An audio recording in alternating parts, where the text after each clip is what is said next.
Welcome to the Reality Revolution.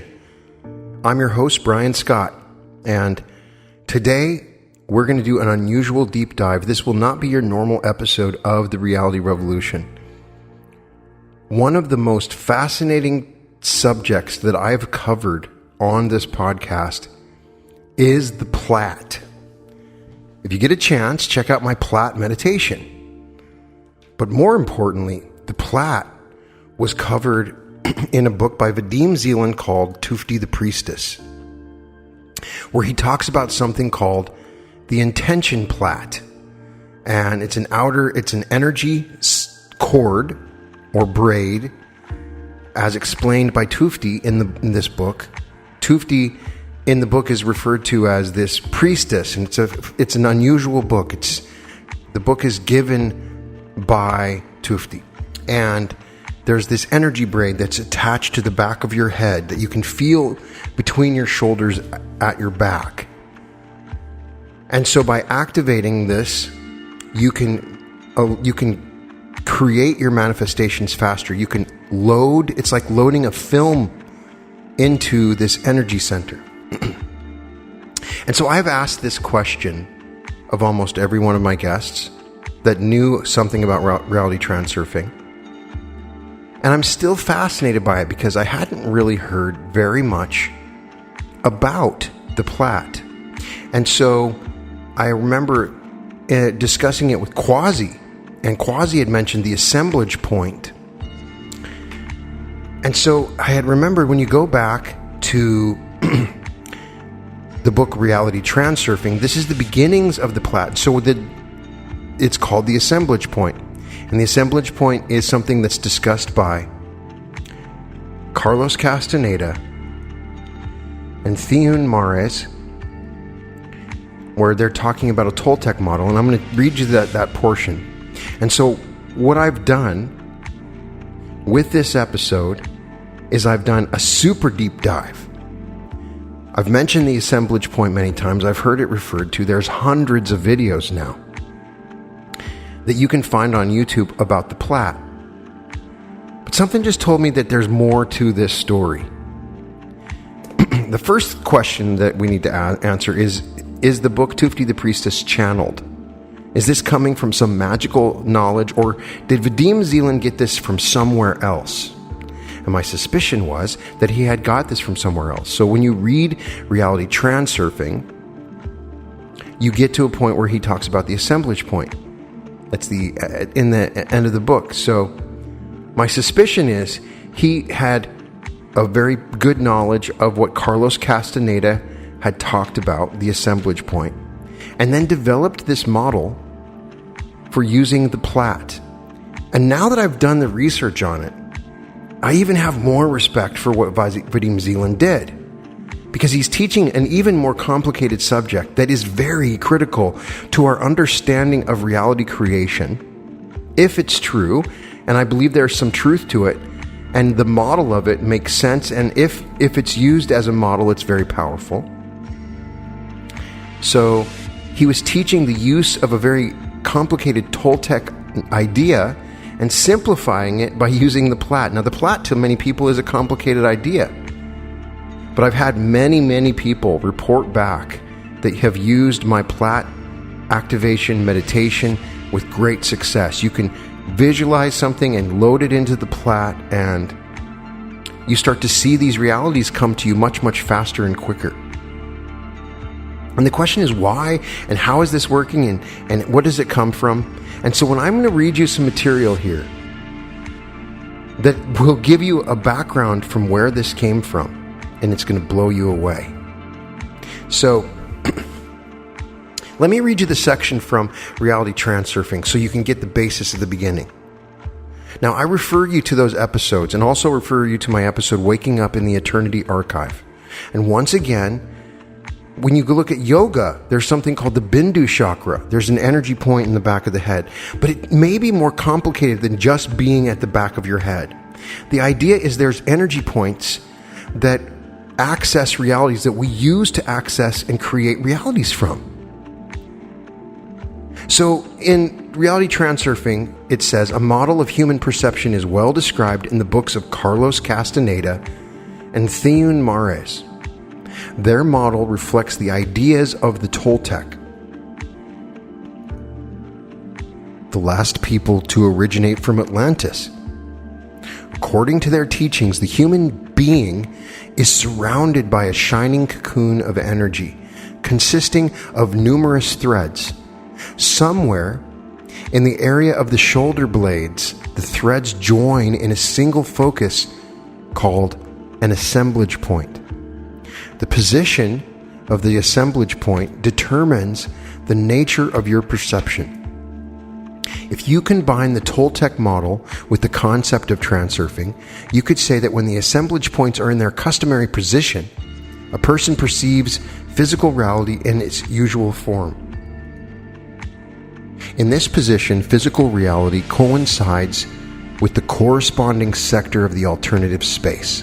If the point shifts to one side, the synchronicity is disturbed, and a person is capable of perceiving unrealized area of the field. In most people, the position of the point is firmly fixed. However, when for various reasons the focus is disturbed and the points start to wander, a person develops clairvoyant skills. Naturally, our dreams are determined by shifts in the assemblage points. It is important to the focus of our perception not only shift to one side, but also return to its former position. Otherwise, if it gets stuck in an unnatural position, the mind undergoes changes that are ordinarily referred to as insanity.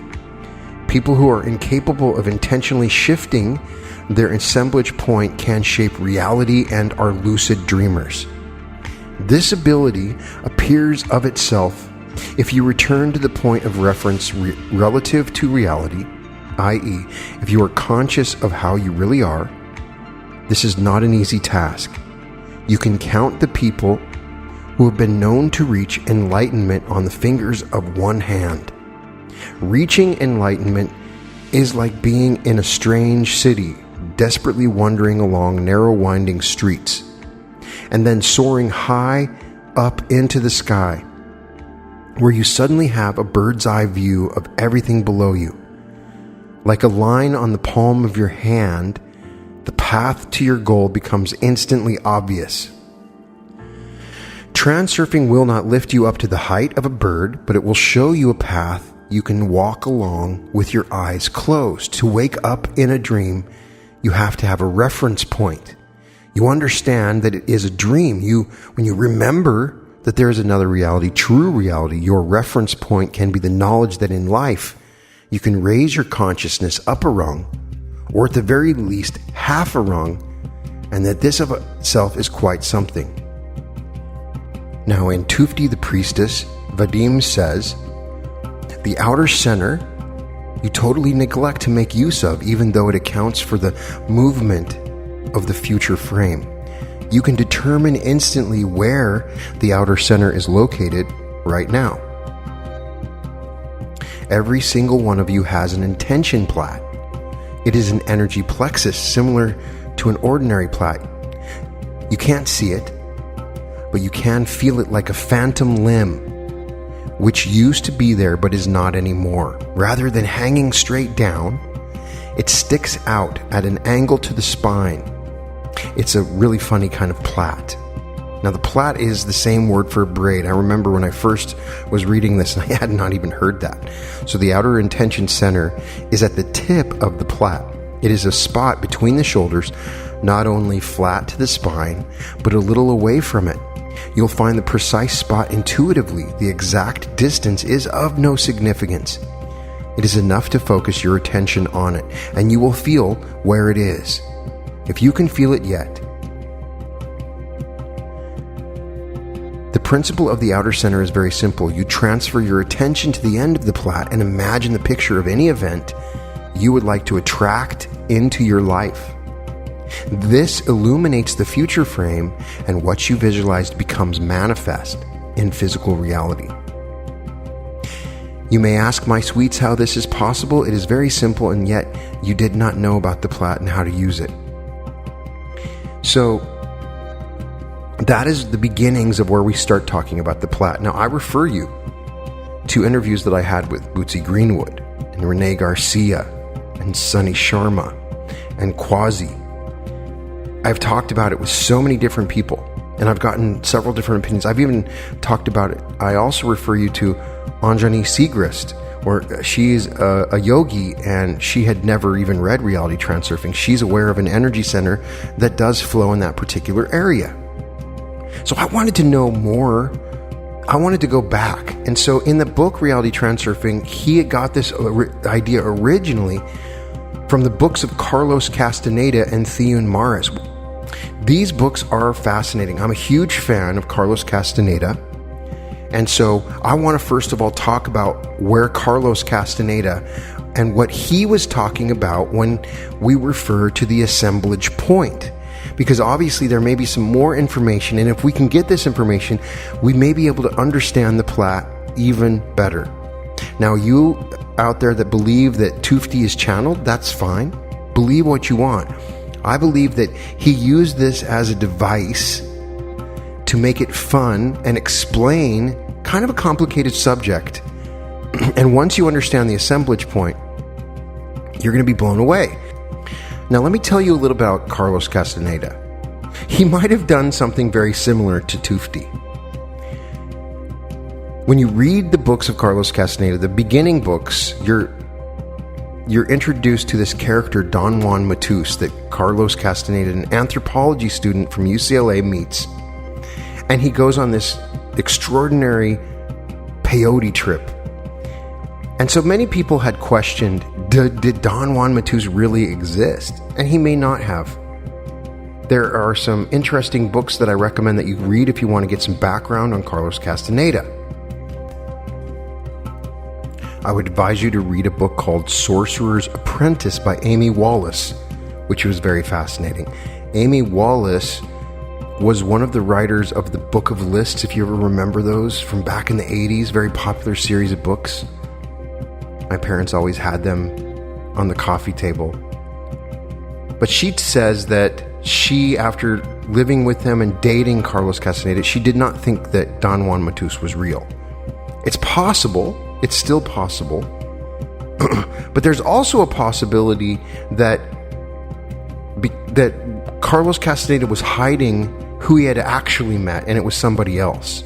And so he had created Don Juan Matus, because when you start reading the material, it's very powerful.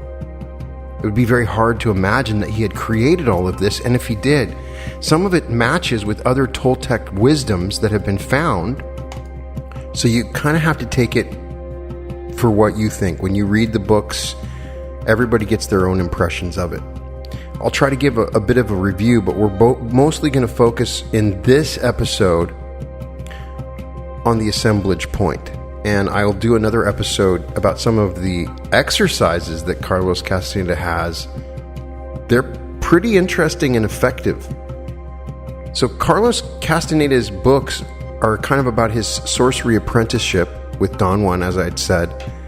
And they were kind of a countercultural movement of the 60s.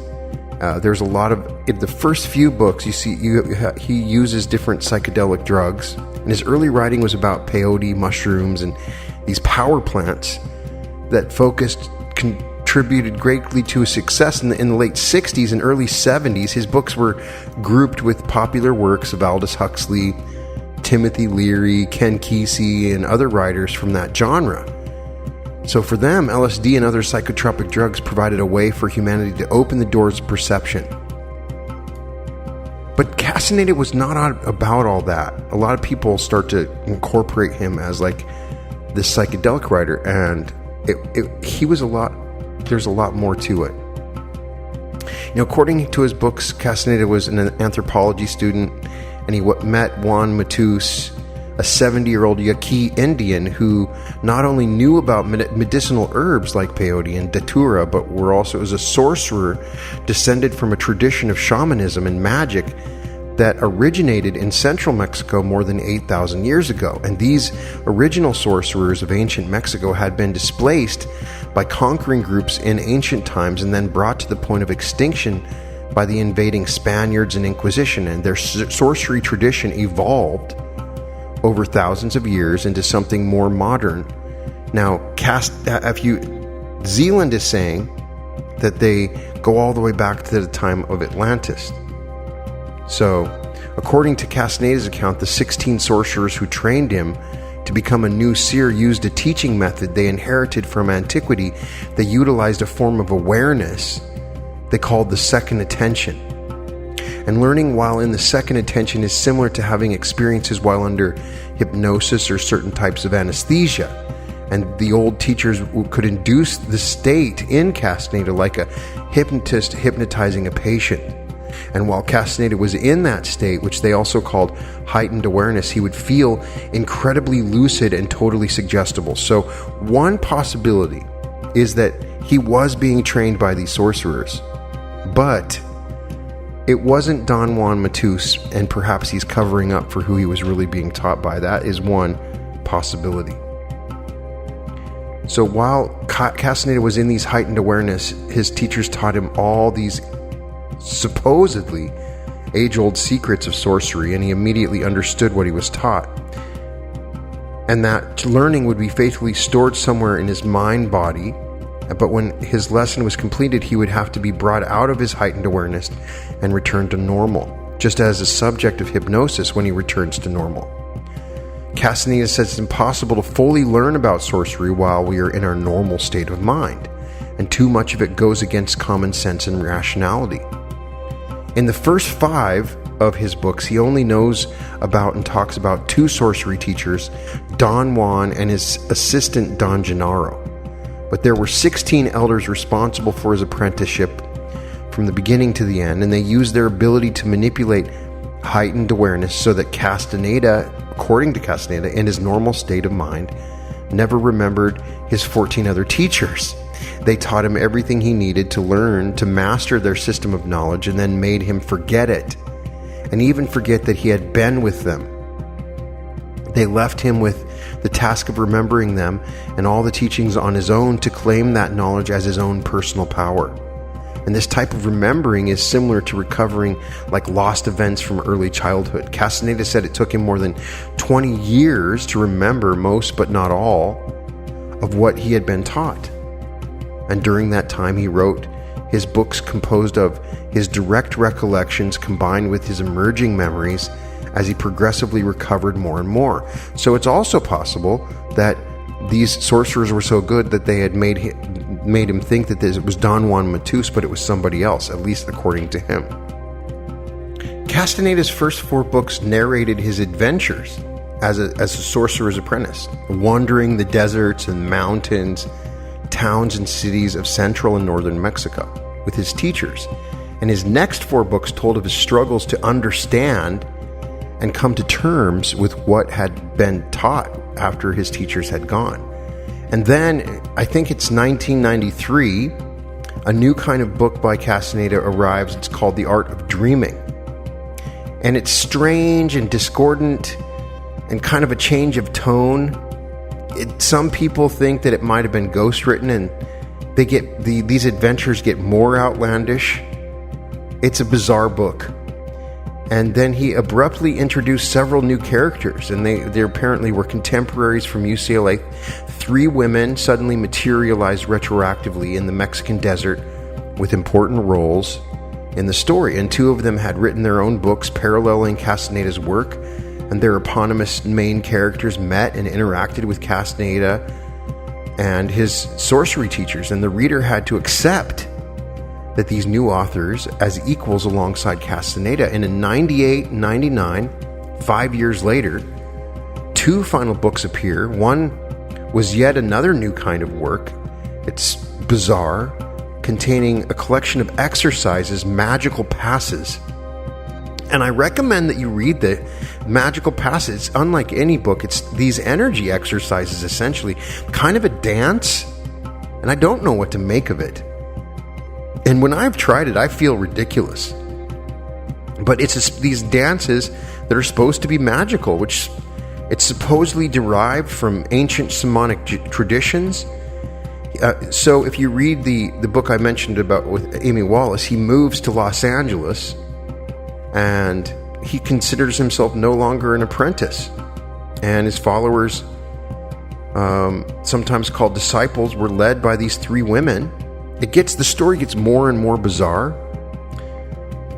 And he's reported to be old and ailing later while surrounded by these followers all around him. And some months, eventually he goes out into the desert and then dies. And the final book was published after he dies, called The Active Side of Infinity. And it reads kind of like this nostalgic and self-congratulatory retelling of events from early in his life. And he grew up with his rancher grandfather somewhere in South America in an adventure kind of like childhood that was like kind of like a Huck Finn type of story. It's weird. I don't mean to go on a long diatribe about Castaneda, but I'm fascinated by Castaneda, and Vadim Zeland is clearly fascinated by him. You know, in the last chapters, Castaneda introduces a dramatic new actor in his philosophy, the flyers. And these are creatures from unknown depths of the universe that live with us on Earth unseen, and there are millions of them, resembling giant primitive mud shadows that fly and hop around. And their constant malevolent presence terrorizes us. Whenever our consciousness rises to a better level, they smother us, consuming our emerging awareness, which is their food. And the flyers deprive us of our human birthright of magic, and they reduce us to our powerless, self-absorbed state, which is bizarre turn of events in the books. There's a vivid description of a flyer appeared in the first book without identification or explanation, they say. You know, there's another possibility. As an anthropologist, he came upon some books or some old material and he plagiarized it. It doesn't mean the information that he had, it was wrong, but that's certainly a possibility. You know, they say the works of Homer were not original creations. They were composed by a man named Homer. Then, you know, there's like Patrick O'Brien, and he studied diaries of ship logs, and perhaps Castaneda had found something similar like that. And he had transcribed some ancient knowledge that he had become acquainted with. And the only way for him to do it was through this story. It's not easy to clearly define or even name the ancient religion that Castaneda depicts in his books. There are books about Toltec wisdom, but then there's questions, if you read about it, whether or not they're real. And by the time our current major religion started, its era was, if it was real, obviously long past. The other author that Vadim Zeland mentions is Theun Mares, who's a terrific writer, and we are definitely going to talk about him.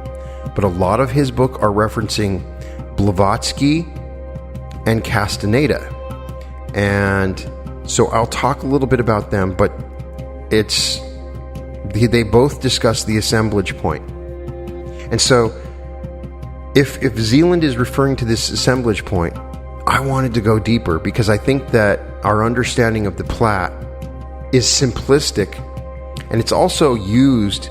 Once you understand the assemblage point, I think that it takes us well beyond our understanding of the platt, and it's even more than you can imagine. I think this stuff adds to our toolbox of understanding on how to create reality. So stick with me here. I appreciate you sticking with me so long, giving you that background. So in order to understand the assemblage point, we need to understand the basic elements and terminology that Castaneda described for the shaman Don Juan Matus's worldview. The concepts that drive Castaneda's onward learning and developed in his books. So usually when we try to explain life on Earth and human awareness from a rational or scientific point of view, we imagine them evolving from a primitive state to a more complex state. We start by postulating two separate elements, matter and energy. And over eons of time, we assume that matter and energy interacted and combined until a critical mass was reached. Then some kind of random spark happened, which caused life to emerge from the primordial swamp, scientists will say. Unintelligent life developed and evolved over further eons until another critical mass was reached. Another random spark made awareness and intelligence appear as if out of nowhere when you talk to scientists today. Now, Castaneda's view is that life and awareness are inherently intertwined, pre-existing, and eternal. At its most basic level, and from and to eternity, the universe consists of strands of luminous energy that are already alive and aware. Life with awareness does not evolve from a lifeless condition. It exists everywhere and manifests repeatedly in a multitude of different forms. According to Castaneda, it's nearly impossible to describe these strands of aware energy because we are made of them. By projecting our limited imagination onto them, we can visualize them as filaments or emanations. We can't say if they're large or small. Each one stretches endlessly into an infinite length and eternity unto itself. According to Castaneda, billions of them can pass through our being. Maybe it has something to do with string theory, and don't ask me. So this energy is aware and conscious of itself, sizzling, alive, and moving with the universe's momentum and purpose. These strands can be called the universe's commands or its intention, and they are infinite strings of indescribable energetic awareness. One of his quotes, "As I stared at the wondrous sight, filaments of light began to radiate from everything on that prairie. At first it was like the explosion of an infinite number of short fibers. Then the fibers became long thread-like strands of luminosity, bundled together into beams of vibrating light that reached infinity. There was really no way for me to make sense of what I was seeing or to describe it except as filaments of vibrating light. The filaments were not intermingled or entwined, although they sprang and continued to spring in every direction. Each one was separate, and yet all of them were inextricably bundled together." So these basic elements of the universe are infinite, according to Castaneda. Each is individual and independent, yet they are bundled together to make streams and currents. Together, these infinite numbers of infinite strands make up a vast sea of awareness, with tiny wisps of spray, powerful currents, and unknown depths. Life and awareness do not arise from a mass of primordial inert matter and unconscious energy accidentally combining and then evolving randomly. So the universe, according to Castaneda, is aware energy and has an unaccountable number of molds or archetypes for every kind of sentient being. It somehow casts or stamps us into human form. And our form then is a receptacle that interacts with the filaments of universal aware power to perform a magical act, which is perception. And we materialize and appear as tiny bubbles floating in the immense ocean of indescribable awareness far beyond our understanding. Our existence is an infinitesimally small part of a process wherein this ocean of awareness organizes and knows itself. Now, I know I'm getting deep and crazy, but stick with me. I'm trying to explain. This is a deep dive. This is not my normal episode of the podcast, but I just want to know and understand. And so you can join me on this journey. So Castaneda says our forms of life and awareness is only one aspect of an immeasurable universal awareness that has its own intent, a swirling ocean impossible to conceive of or understand. The universe is basically predatory in nature. According to Castaneda, multitudes of entities exist in the universe, preying on each other, seeking each other's awareness. We are at the mercy of vast currents of energy which have awareness, that manifest in many forms. Life forms are born and die constantly. Sentient beings are lent awareness, and the purpose of life is to enrich that awareness and then return it to the endower in an enhanced form. Castaneda says the universe is predatory because interaction between life and death is the necessary cause of enhanced awareness. Once a sentient being is born, it enters a dance with death. The constant presence of death, according to Castaneda, and the awareness of death causes the enhancement of the individual's and universe's awareness. Our position as minuscule outposts of limited awareness in this vast unknown is precarious.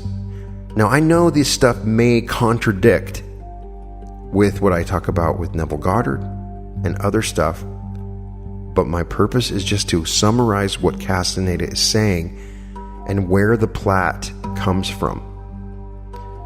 So our conscious being is made up of things which we are given known as known. We are like tiny islands floating in a boundless space of unknown powers, and we build and maintain our island by learning to perceive selected items. To survive, we must protect our island by controlling our own awareness, nourishing our perception of things we know, blocking out the unknown, which would otherwise engulf us. So the platt is accessing the alternative space, or the eternity archive, as it's referred to by Tufti, or our own wonderful human imagination, as referred to by Neville Goddard.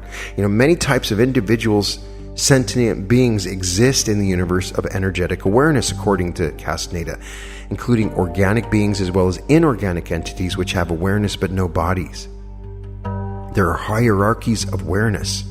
We are aware of many beings that have little or no awareness that we exist and perceive them, such as many insects and microscopic creatures.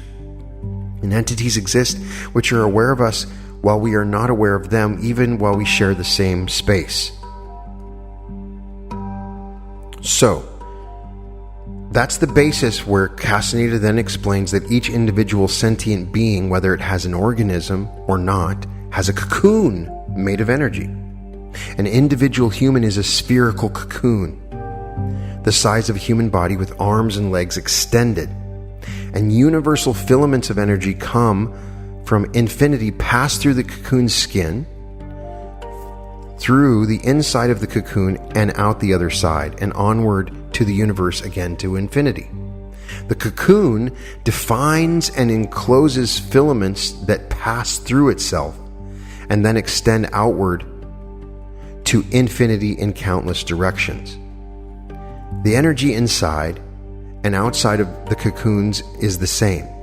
They are the same strands. Humans are made by and directly connected to universal strands of energy that extend out to infinity in all directions. Certain bundles of universal energy filaments pass through our cocoon. The same grouping of filaments pass through cocoons of all humans.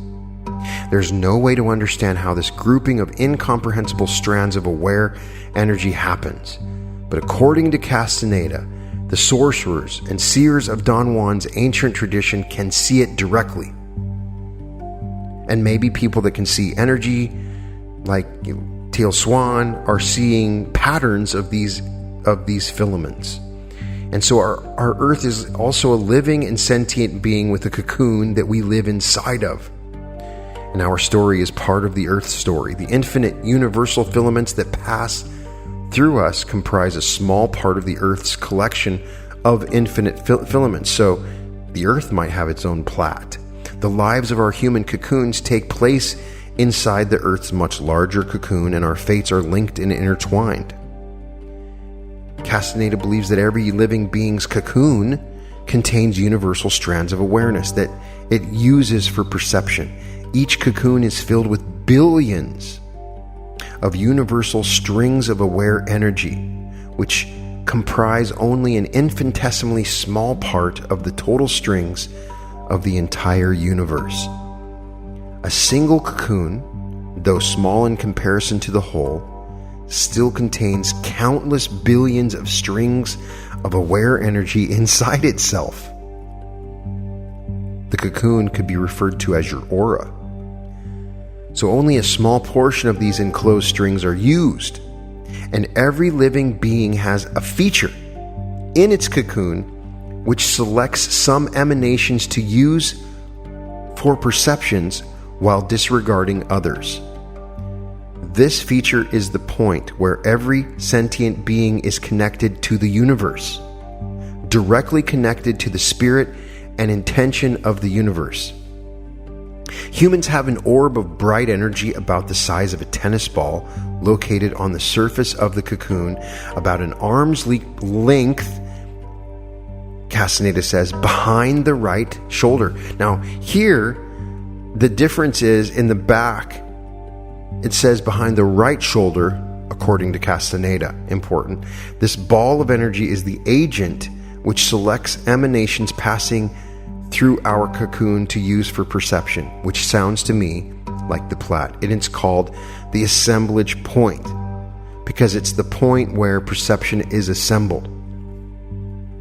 So we may find a utility, a tool, and when we're manifesting, we may be just accidentally using the assemblage point and not knowing it all along. And so that's what is powerful. And I've even had a friend that I talked to that this is speeding up our awakening process now that we're becoming aware of this assemblage point. So if the assemblage point moves around on the surface, Castaneda said, or the inside of the cocoon, it selects whatever encased universal emanations it falls on. And those internal strands of awareness are then connected to the same strands outside the cocoon, stretching to infinity, and this is how perception occurs. So you understand that Zeland knows this and says we have this assemblage point, then creates the character of Tufti and says, let's use this idea, and then we can control our assemblage point by creating the idea of the platt. So by creating this outer intention area. It's genius, it's a great teaching idea, but this is where it's coming from, I think. Perception is a magical process that happens when strands of universal energy passing through our human cocoons are selected and lit up by our assemblage point. According to Castaneda, the assemblage point connects, aligns, and lights up the internal and external parts of those selected strings of energy, which extend out to infinity. The result is perception. We learn where to place our assemblage point, and therefore what to perceive from our parents and caretakers, starting from the moment of birth. We can say a human being has an assemblage point. It may be more correct to say that the universe has untold trillions of assemblage points. We are what we are and live in our world because of the position of our assemblage point in the universe of aware energy. The assemblage point exists inside a cocoon in a universe of aware energy. And by selecting and combining strands of aware emanations, an assemblage point simultaneously assembles a world and also an aware being in that world. The particular nature of that world and of that being is determined by the selection of energy strands and the degree of intensity of an awareness. The intention that makes the assemblage point assemble perception comes from the universe outside the cocoon. And according to Castaneda, the total energy inside our cocoons is divided into two parts. One part is the human band, which is the collection of energy accessible to human perception, made up of about 1/3 of the entire cocoon. The other 2/3 are non-human strands of energy inside our cocoons, but outside the human range of perception. The human band is organized in 48 bundles, Castaneda says. To perceive our normal world, we use 2 of these bundles. There are 46 additional bundles of energy inside our cocoons, which we can learn to use, but don't normally use. So imagine there's 46 other energy strands that we can use beyond the platt. Of those 46 bundles, 6 belong to a twin realm of beings which also live with us on Earth. And they have cocoons and assemblage points, but they don't have physical organisms which breathe, eat, and produce. And it's interesting when you're reading the discussion of Don Juan Matus and the sorcerers, they'll hit them on the back, or they have a way of moving your assemblage point. So many of these beings that we were talking about who exist with us are aware of us, but we are not normally aware of them. And Don Juan Matus, the character in the books, sometimes referred to them as our twins, sometimes as our cousins. They are aware of us but cannot contact us. We are usually not aware of them, but if we do become aware of them, we can take the initiative and contact them, which can then open the door to a relationship. This could be our guardian, this could be our higher self. I don't know. The number and variety of these twin entities which share our daily world, Castaneda says, but outside our normal awareness, are greater than the number and variety of entities we normally perceive throughout our lives.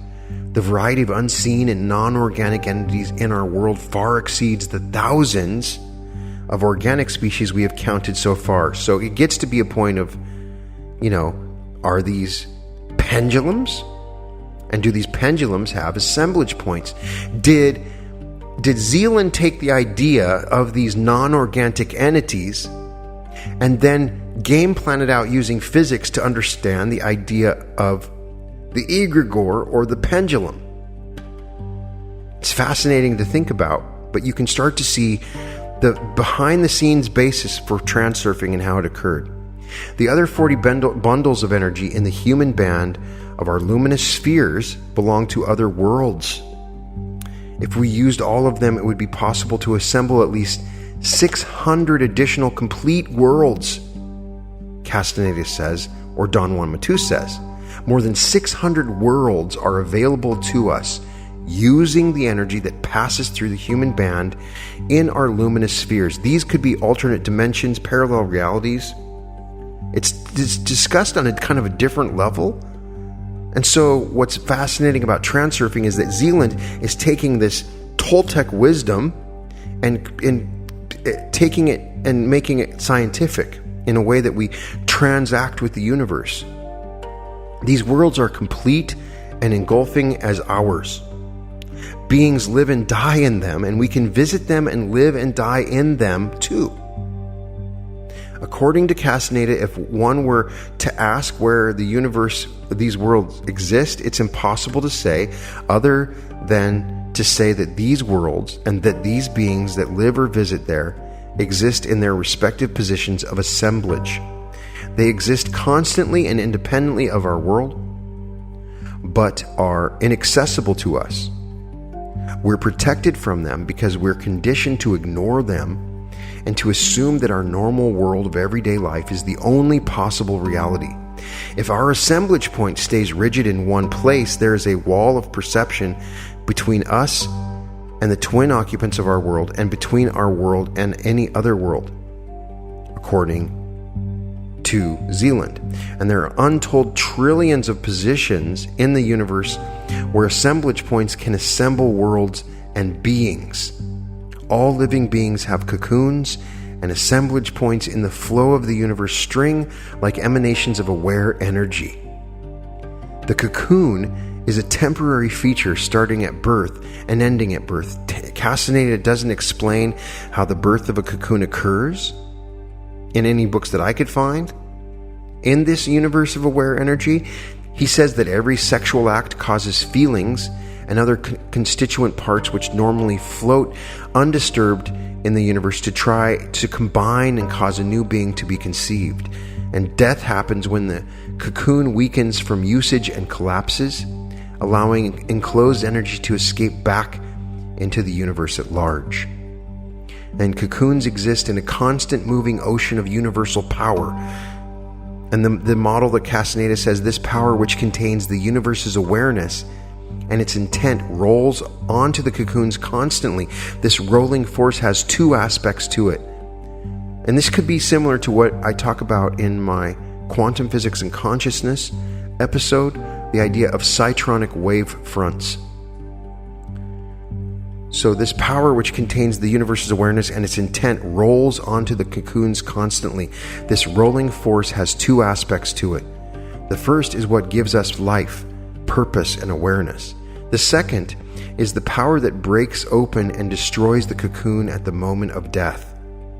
This dual force of life and death strikes us constantly throughout our lifespan, gradually wearing out the cocoon until it can no longer use the rolling power but instead is overcome by it.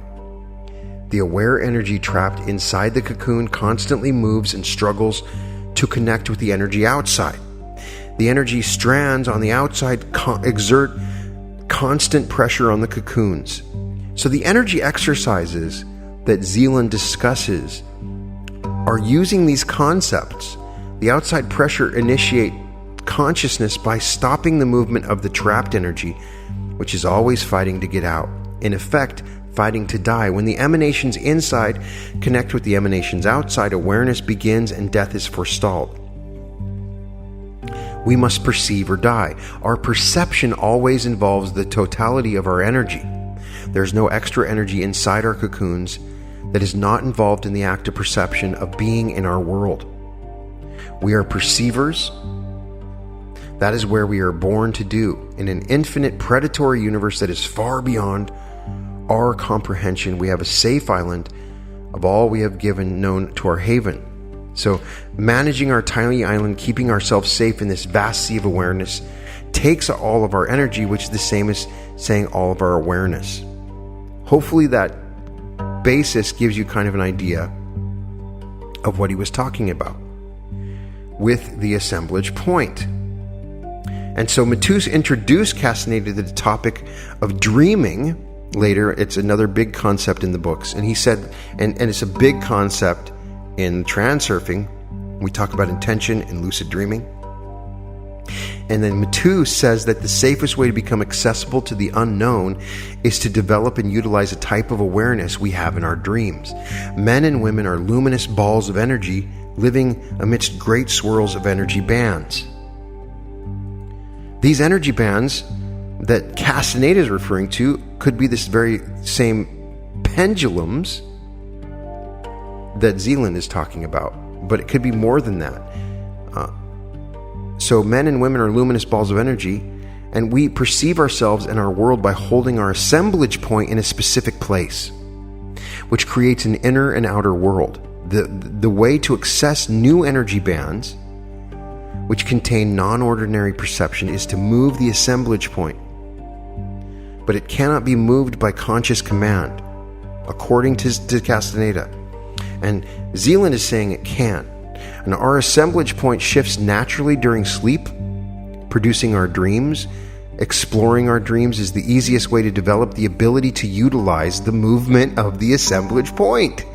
So if you listen to my episodes on intention, Zeland has a huge chapter that's talking about intention, and it's coming from this idea of in dreams we have intention. So there's a lot more behind the scenes of transurfing than you can even imagine.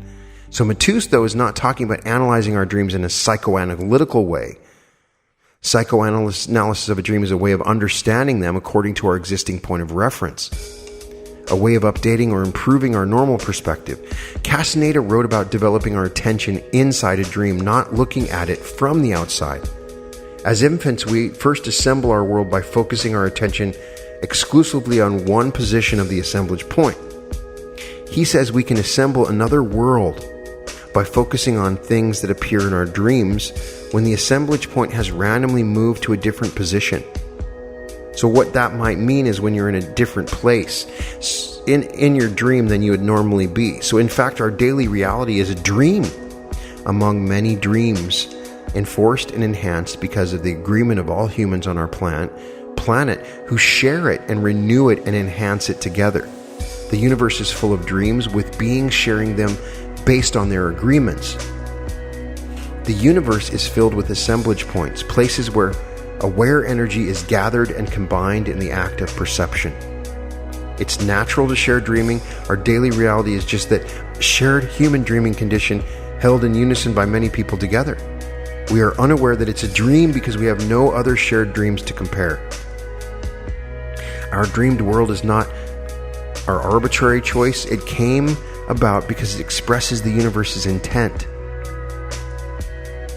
So, the focus of Castaneda's work changes in the third book. Instead of being about smoking mushrooms or eating peyote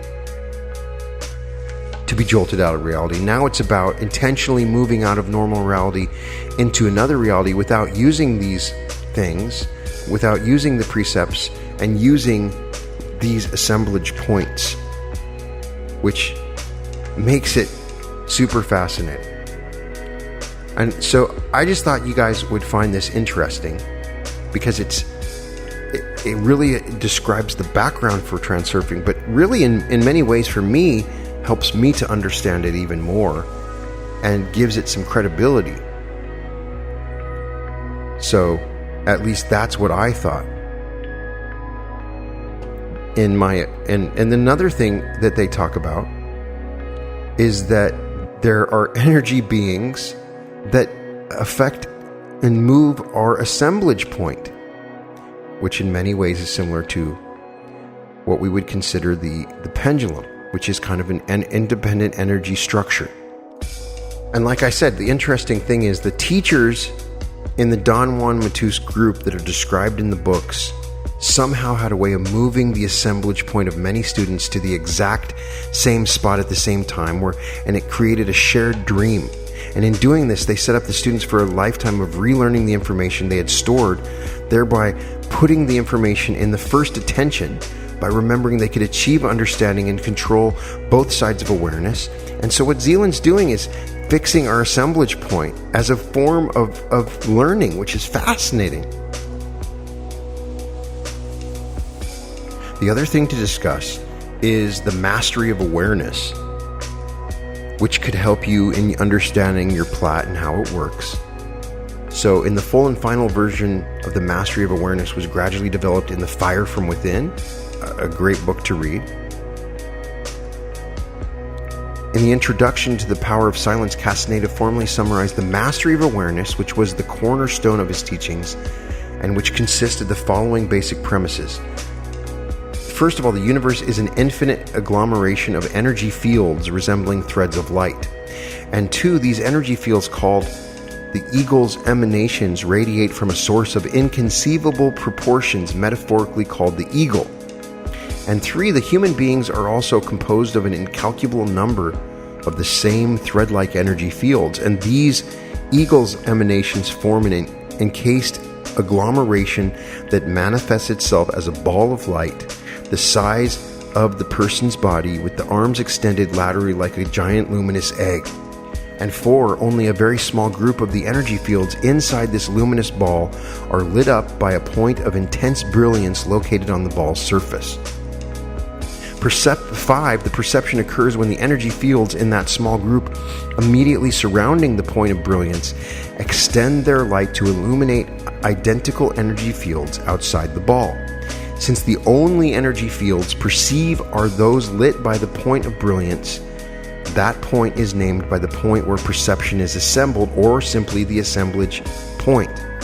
And then 6, the assemblage point can be moved from its usual position on the surface of the luminous ball to another position on the surface or into the interior, since the brilliance of the assemblage point can light up whatever energy field it comes in contact with.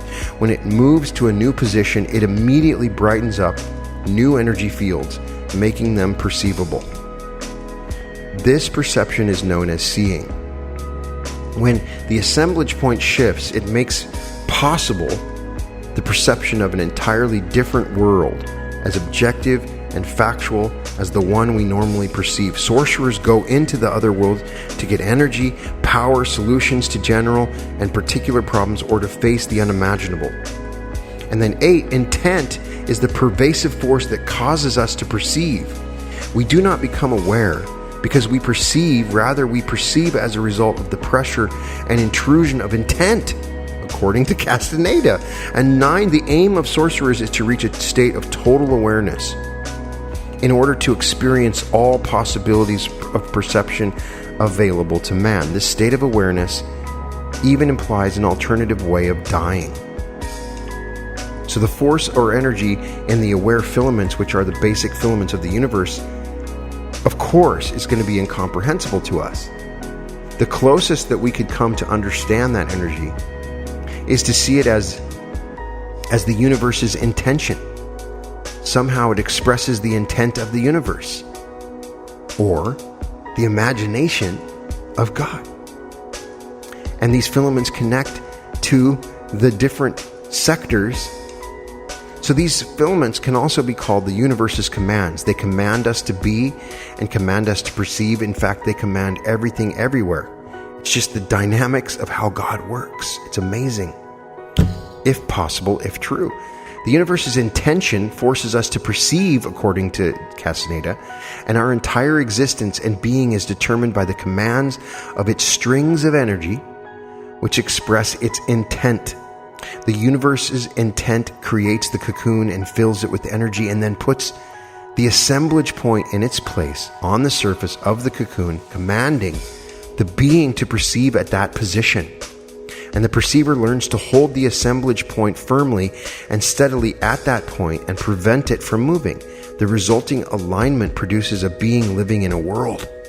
That being develops his or her own intent and identity, which pursues its own objectives and forgets where it came from and for what purpose, and even that it's connected to the universe's intention. During dreaming, the assemblage point dislodges itself from its fixed position and moves around, and the person dreaming cannot control where the assemblage point initially moves. He or she can intend to align the energy encountered at any point position and hold it steady in that new place. If this new place is far enough from the previous place, the magic of perception will align a new world and a new perceiver simultaneously. A being will pop into existence in another world, which sounds to me like the dynamics of moving into or creating or exploring a parallel universe. From our perspective, it's impossible to say where the other world is. It might be infinity or on the other side of the universe or right next to us, but in another dimension. It really can only correctly be said to be at that position of the assemblage point. The universe has untold billions of positions where assemblage points can assemble strands of aware energy. At any position where a particular section of countless energy strands is assembled is where the world is, and that being and that event. To return to that world and that event, it is necessary to return to that precise position of the assemblage point. So you see what Zeland did by creating this lesson and using the platt or plait. And please do not put in the comments that it's pronounced plait or platt. I have heard both, and there is no correct answer.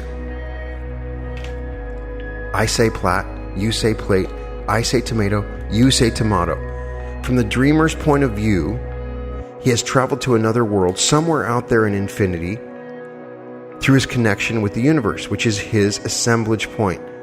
By aligning new strings of energy which stretch out to infinity, the dreamer's departure point was also a place somewhere in infinity and must be returned by finding the exact position of the assemblage point where our normal world exists.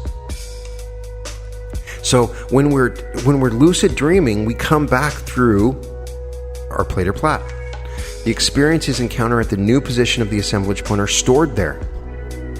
Memories and information are stored at the very precise positions of the assemblage point.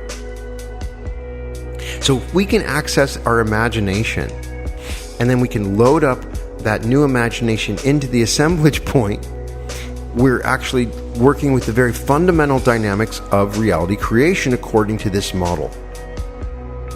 And according to Castaneda, when a dreamer begins to explore new worlds by reaching new positions of the assemblage point, he gets on a path which is familiar to other experienced dreamers. Every form of life has a mold which exists at a position of the assemblage point near to the one normally used. The mold of man can be encountered when the assemblage point shifts, either in dreaming or due to illness, shock, or another occasion when we have a sufficient power. All of us see it as at the moment of death when our life energy is gone and we can no longer hold our assemblage point still and control our perception. It appears as a radiant, luminous being. According to Matus in the books, the mold of man is a cluster of emanations in the band of every man and woman. It is the portion of the eagle's emanations that seers can see directly without danger to themselves. The mystical experience wherein one encounters the mold of man is a chance of seeing caused by a random movement of the assemblage point.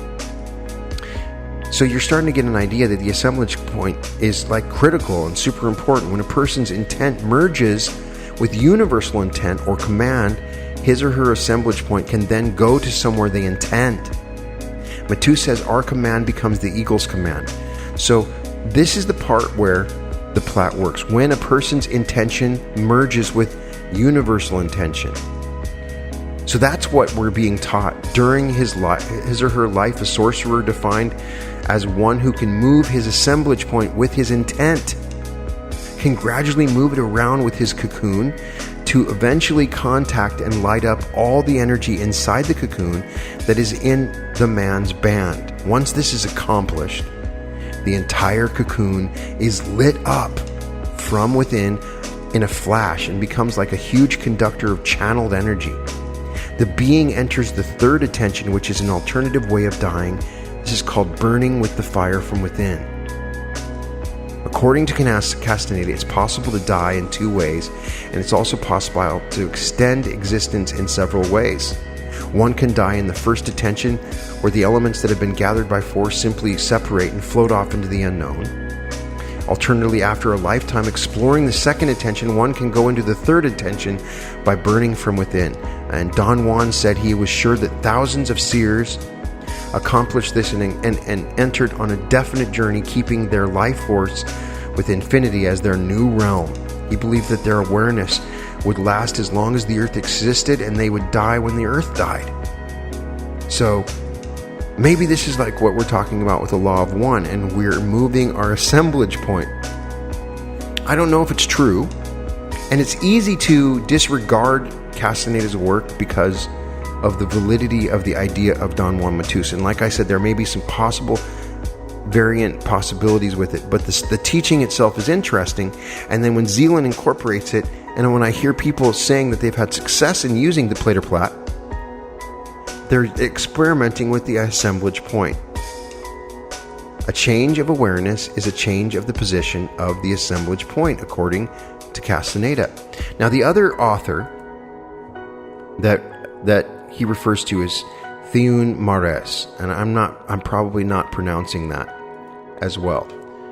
This is also a Toltec sorcerer, or he claims to be, and I don't know if I can give you as much background. I've only read his books, and his books are not autobiographical.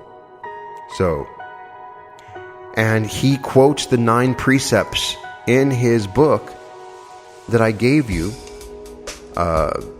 The universe consists of an infinite number of energy fields, that these thread-like energy fields radiate from a source of unimaginable dimensions, metaphorically called the eagle, and the human beings are likewise composed of the same infinite number. He goes through and quotes these in his book. And the only interesting thing about his book is that he's saying that this is old wisdom from long, long ago, from a far distant time, even from another planet. And humanity came here, and it's like we forgot. He mentions things like Lemuria. It's very interesting. I recommend his books. A good one to start with is, let me see which book would be. Probably the Toltec Teachings, Volume 1, The Return of the Warriors, is the one that I would recommend. But he has a set of books, and each one is very good. There's applicable exercises and understandings that can be used in our understandings of reality creation, which is the focus of this podcast. So, as I've said before, the focus of this podcast is reality creation. So I want to explore all avenues of this. I've explored the law of one. I've explored the Windmakers. I've explored, Neville Goddard and so many other things. And I find it super fascinating. And I'd like to know if you have heard about this stuff, like Theun says, Theun and Mares, at the end of the day, the only truth that is worth defending and striving for is that overall perception born from the fluidity of the assemblage point, a fluidity which is needed in order to achieve total awareness. Theun and Mares explains kind of as our view of the world as the assemblage point. In Toltec terms, he says that Toltec teachings cannot be understood fully unless they're viewed within their own context or frame of reference. And in Toltec terms, such a frame of reference is called a view of the world, and it's dependent upon the position of man's assemblage point, which under certain circumstances can be made to move and thus bring about a different view of the world. Normally, the assemblage point is firmly fixed, and so every man or woman has only one frame of reference according to which he or she naturally defines all knowledge. So, what the mistake is that we're stuck on our certain assemblage points, which is what is so mind-blowing about the teachings of Tufti and reality transurfing. We're opening ourselves to multiple realities through the assemblage point. I just love it. Now, Mares says, interestingly, no one today, neither scientist nor seer, can prove the existence of the assemblage point. But by working with it and by moving it, the seer can do things the scientist cannot do. To the seer, his use of the assemblage point is proof enough that it is tangible, real, and capable of manipulation. From a scientific point of view, the assemblage point could well be described as a mere figment of the seer's imagination, but not so the effects of using it. The ultimate difference between the scientist and the seer lies in their respective attitudes towards man and the world, he says. So, there's always been this question, and in my last interview with Sonny, we both said, where did this come from? Does it work? And Sonny had stopped kind of using it. I've talked to Bootsy about it. I've talked to Quasi about it. When I talk to Renee, hers is activated all the time. I feel it. I feel it now. And I've always had in the back of my head, is this something that was created? And that's part of the reason I'm doing this deep dive, is I wanted to know more about I thought that there was a connection between the idea of the assemblage point, and then he writes Tufti. So, what do you guys think? Doesn't this sound like it's kind of a basis or background for where Tufti is coming from? So, Mares says, another quote here, it is perfectly possible to move the assemblage point from its normal position and thereby to bring about a totally new view of the world. What precludes mankind from doing this is mostly the lack of the necessary knowledge. Admittedly, this knowledge has not always been freely available, but even when it is, it should be understood that there are no gifts as such in this world. We end up having to pay in one way or another for everything we receive, even so-called gifts. In this universe, nothing is for nothing. All knowledge must be earned at great cost. And I'm not sure quite what that means. So, another quote from Mares is, by continuing to struggle, the apprentice forces himself to break the fixation of his assemblage point. This is important because we are incapable of any real progress until we can move the assemblage point, which is why the old seers forcibly moved the assemblage points of their apprentices prior to instruction. So you see, Zeland is forcibly moving it like his mentor that's moving our assemblage point. No one spends his entire life, Mares says, with the assemblage point in exactly the same position as when he was born. Throughout life, man is constantly adjusting his assemblage point unconsciously. However, in doing so, he forgets many of his experiences and the means by which he has arrived at that knowledge. To understand this, it should be realized that the assemblage point is very much like the dial on a tuner. The purpose of such a dial is to enable us to access certain radio frequencies which give us a particularly broadcasting station. The assemblage point of man works in exactly the same way, and that it gives us access to certain energy fields which constitute our view of the world. That's amazing. Have you had success using the platt or the plait or the assemblage point? That's my question to you. So another quote here. Because it is this struggle which forces us to move the assemblage point. Once we can move the assemblage point, everything falls into place smoothly and effortlessly. The only thing which is a struggle is to make the assemblage point move in the first place. Once this has been accomplished, the road lies clear ahead. The struggle to move the assemblage point is the only thing of value in all of the instruction given to the apprentice. It does not matter which technique is used or what the task may entail. The only purpose of any given instruction is to guide the apprentice into struggling to make his assemblage point fluid. So what an incredible gift. Zeland is teaching us how to move the assemblage point without us even knowing it, basically. Another point that Mares says is, from these definitions, it stands to reason that if the assemblage point is firmly fixed in one position, then the perception is also fixed.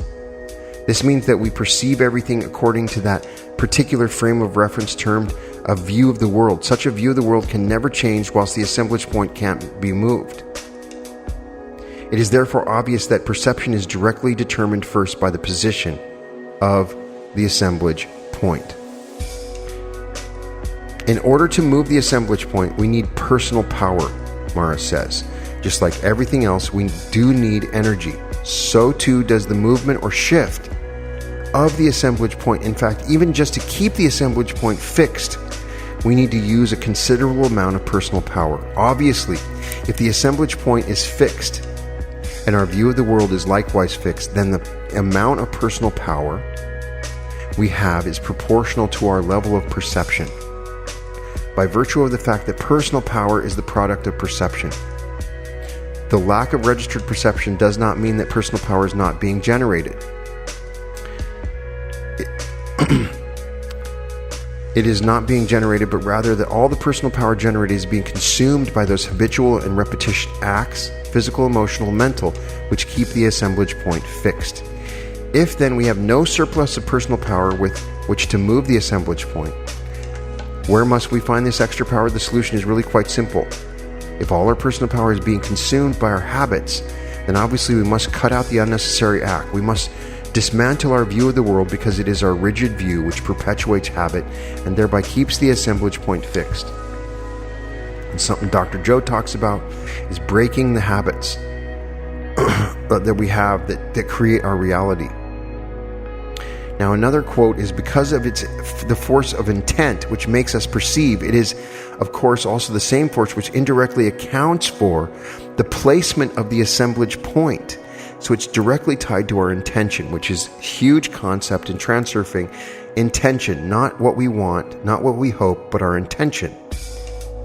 So it's related to energy, it's related to power. A lot of the book, if you read the different exercises for using the plait or platt, it requires an energy boost beforehand.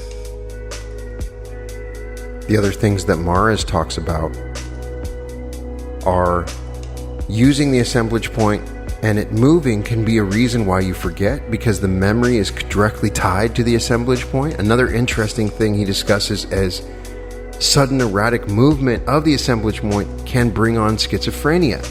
And it could be the relation to certain psychological diseases that are occurring. So I am fascinated by this. I am really interested to have discovered this deeper knowledge to help us understand this particular aspect or technique in reality creation, which is transforming the world in many ways.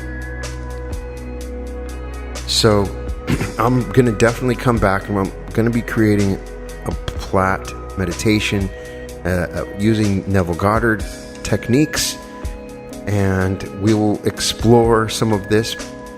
And I just recommend that you go and read Theun and Mares and Carlos Castaneda.